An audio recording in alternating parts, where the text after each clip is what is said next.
Yep. Scene 4. The scene opens on Redmond and Lizzie sitting in 2 cushy chairs. They are in a fancy office. Dr. Zeppelin sits in front of them.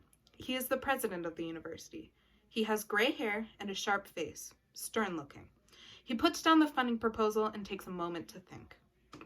Well, it certainly seems like a promising proposal, but the numbers you've provided shows a completely different story. Why should we give you more funding if your current research hasn't resulted in anything substantial?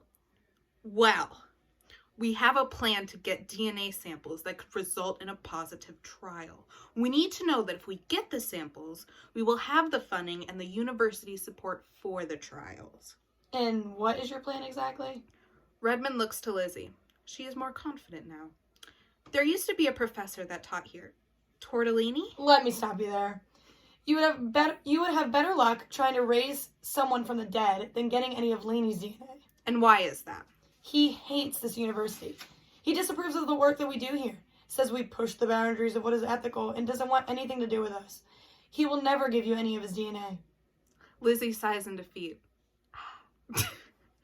Redmond, however, remains positive. If we got the DNA, though, would you give us the funding? I am telling you that will be impossible.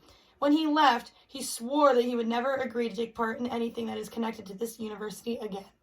But if we got it, the university would fund the trials. Sure, but only if you have it, which I will say again is never going to happen. All right. I understand. To Lizzie, we have some work to do. Do not do anything that will tarnish our reputation, and I want to make that clear. We will not hesitate to fire you and throw all of your work in the garbage. Don't make any dumb decisions. Redmond and Lizzie nod in agreement before standing from their chairs. Yes, sir. We understand. Redmond and Lizzie walk calmly out of the room. The hallway is empty.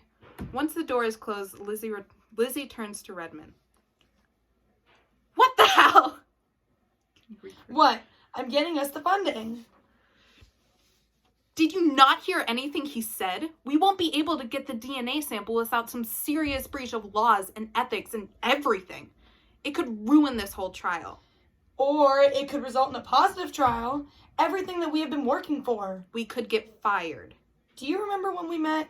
You said you would do anything to get a positive result. Anything. So why are you backing out now? If we get in trouble, I'm pushing you under the bus. I'll blame you for everything. Technically, the tortoise DNA was your idea. I was brainstorming. I didn't know you would know an ancient, all-knowing turtle. He's not all-knowing, and he's a tortoise, not a turtle. Basically the same thing. And I thought you weren't a biologist. Let's just get to work. Very well, then. They start the walk back to the lab.